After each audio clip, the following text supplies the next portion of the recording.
Welcome. My name is Earl Amin, and you're listening to the 2020 Foresight Podcast, where CEOs, presidents, and leaders of small to global companies share their insights. It is 6 questions in 9 minutes because leadership knows how to listen and be concise. So let's get to it. First of all, welcome. And in just a few sentences, tell us who you are and what you do. Well, hello. I thank you for this invitation, and I'm Greg Hopton, the CEO of Unico, joining you from our headquarters in Franksville, Wisconsin. At Unico, we build a leading-edge variable speed drives and control systems for companies on the cutting edge of technology. And so we use this to address a lot of wide range of applications in electric vehicles or oil and the oil industry, along with other applications in the converting industry. Mm-hmm. I have 37 years of engineering testing experience and leading international teams. And prior to joining Unico, I spent 8 years in Asia, based in China, in various leadership roles. Very good. Well, what's the best thing about being the CEO of this particular company? Overall, when I think about that, the most rewarding part of my job is creating a passion about a transformation, and then experiencing that transformation with others who have also personally adopted the passion itself. Many times it takes a one-on-one relationship to paint a picture of the future. And the clearer that I'm able to paint that picture, the faster the team is able to believe and adopt that particular vision, whatever you're trying to do. When you're able to get people to be engaged and take ownership, success will follow with the proper leadership and direction. And I found this to be true whether you're leading organizations in the U.S., Europe, or even Asia. Indeed. So now I've heard, and I'm sure you have as well, that leaders leading a team can find it challenging to be able to see the road ahead. What are your thoughts on that? Well, when you go fishing to a lake and fishing for bass, and you don't have the fancy instrumentation, it's always difficult to see what's below the water surface. However, if you observe the landscape and the terrain around the water, you'll have a good idea what's below the surface. And that idea holds true in business also. If you observe the surrounding market, your customers' challenges, the competition, etc., you'll get a good view of what your weaknesses are and your strengths are in order to prepare for the upcoming rough waters in that market. The market expects key partners to know and lead based on their focus, expertise, and experiences. Many times companies don't even know what they don't know. And so they leave it up to those partners to kind of guide them and provide that leadership. Sure. It's all about understanding the customer's challenges and weaknesses, then presenting solutions that introduce value directly to them. Sure. Now, Greg, extrapolating from what you just shared, which was brilliant, what key piece of insight do you want to share with and for the benefit of other leaders, other CEOs? Well, I think focus on introducing value to our customers is invaluable. The customers are who define the value, not yourself. It's the customers. If you're able to address their needs, not your product, not your services, offerings, or anything you can produce, a company's success will be defined by the customer's perception of your company and not your perception. For example, Unico was closing a very significant opportunity to build and instrument a testing laboratory. Unico is valued as a solution provider through key relationships and our expertise, rather than just being a testing equipment supplier. So they valued us as as for our expertise and our relationship that we had, not so much of the individual product or services. Great. Many times you need to develop a clear and concise strategic plan that people at all levels of the organization can understand to drive transformation from the current as-is condition to the future to-be condition. And then consistently reinforce that strategy throughout the entire organization. Well said, Greg. What other, in your journey, in your path to where you are today, what other CEOs, leaders have you encountered that you'd like to give a shout out to and should be on my podcast? Well, I think it's a very interesting time in business today. And it's amazing how CEOs today have to navigate the waters in order to be successful. The global markets are focused at introducing electrification in all types of industries, not just automotive, but off-highway, agriculture, truck and bus, even aviation. They're all developing electric vehicles. Any CEO that finds itself needing to expand into electrification should be reaching out to this podcast or other media outlets to identify potential partners to align and find cooperation.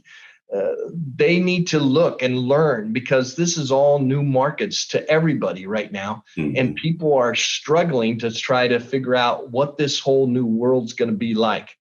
The new electrification transformation is too critical to only find out that the market has passed you by because your company could not adapt fast enough to the changes. Again, well said. So I could certainly speak more on that particular subject, but for time's sake, the final question is, how do you celebrate a win? Well, you first have to recognize and celebrate the contribution of all the team members, not just the stars. There's plenty of people that have worked very hard, but you really want to celebrate the entire contribution that everyone did for that win that you had. It may not just be an order that you received. It may just be a little meeting that we were able to get to. We had a hard time getting to a certain company or whatever, and just being able to get that introduction to that meeting. It's important to celebrate the little wins along with the big wins, and then minimize your own contribution. Minimize thinking that it's all based off the CEO in whatever direction. And many times it's nothing that the CEO does. It's everybody else behind the CEO. Right. Well said yet again. Greg, it's been a real pleasure having you on. How can people find you?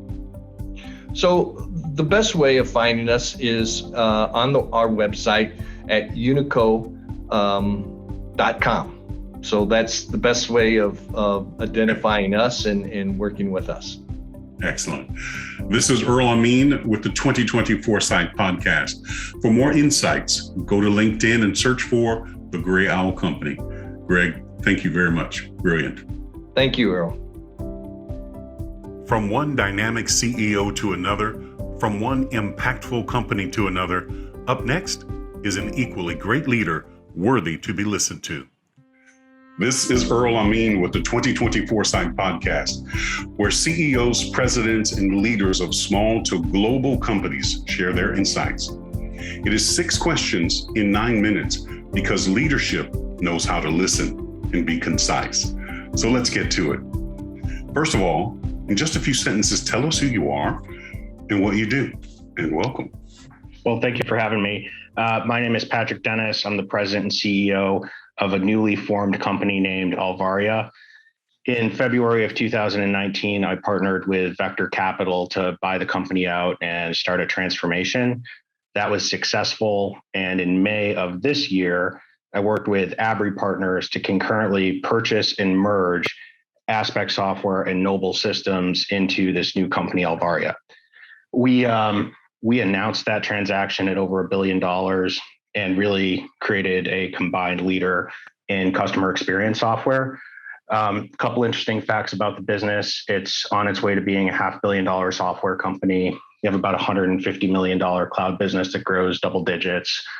75% of the revenue comes from recurring sources, and we have really strong free cash flow. So it's a great engine for M&A. And a bit about the customer base. Our software drives the customer experience at 4 out of the top 5 commercial banks, all of 6 leading airlines around the world, 4 of the top 5 tech companies, and most of the large communications providers around the world. So super cool customer base. And I guess at its core, I'm kind of part private equity guy and part operator. Well, all right then. Congratulations, first of all. Thank you. And with all of that going on, what's the best thing about being the president CEO of this company now? Yeah, I really loved that question. I wanted to be a CEO for a portion of time in my life. So personally, it satisfied a life goal, which is important. But I think professionally, it's one of the only jobs where you can't sit around and question whether or not you're having an impact. You can't hide the results. And, if you're the kind of person that really wants to be accountable to your customers and to your employees, then this is the exact right job. And if you're willing to take on that level of accountability because you love having an impact, then it's certainly the right job. Wow. Well said. Well said. Now, I'm sure you have, and I certainly have heard from other leaders that leading their team and being able to see the road ahead can be a challenge. What are your thoughts? I guess a couple of thoughts here. I mean, first off, I think that's a big portion of the CEO's job. You have a scope and a scale that lets you see things differently from, even your most senior leaders tend to have a scope that's more narrow than your own. And so I think if we're good at it, we are finding things that wouldn't be obvious to others. Second, at least in my organization, I put a really high value on execution. And so I kind of force people to treat picking their head up like it's an interrupt. Mm-hmm. And to a large extent, I think that's because there is a danger in spending too much time on the road ahead. There's uncertainty the further you get out in something, and therefore there's less clarity. You can always execute when you wake up every single day. So we put a really high value on that. And then, maybe one nuanced answer to your question is also that just generally people don't like change. And so if you're a CEO and you're pushing a change agenda that to some extent is based on something that's around the corner, that's less obvious to other people, I think you have to expect you're going to get some skepticism and pushback. Sure. That said, I think, and, touch on this in one of your other questions, it's important for CEOs to remember that customers and employees want them to be experts and they want them to lead. And I think if you have that view, a lot of this gets a little bit easier. Well, you just led directly into my next question, which is what key piece of insight do you want to share with and for the benefit of other leaders? And I think that kind of nailed it. Yeah, I mean, there is a bridge there. I hope your guests generally kind of dig on their personal experience to answer this question. That is the insight. The truth is these customers and these employees, they do want you to lead and they want you to be the expert. And, if you kind of take that as an insight, we can unpack it for a couple of seconds here. You mentioned before we started recording, you asked me where I was. I'm in Phoenix, Arizona in a hotel. So this is not my home or my office. Right. And, I spend a ton of time with our customers and our product teams. And I think it's really, really important for us as leaders to actually lead from the front. And I think it's critical that we spend as much time with our customers as we can. And there's at least 2 good reasons to do it. First, you're getting immediate feedback back to the execution point on how your company is performing. And you might gain some insights that are going to assist you in running the business day to day. And as kind of second benefit of this first point is it keeps your team sharp. If they know you're with customers day in and day out, they stay sharp. But then second, I think you really start to learn more about clusters of customer concerns the more time you spend with them.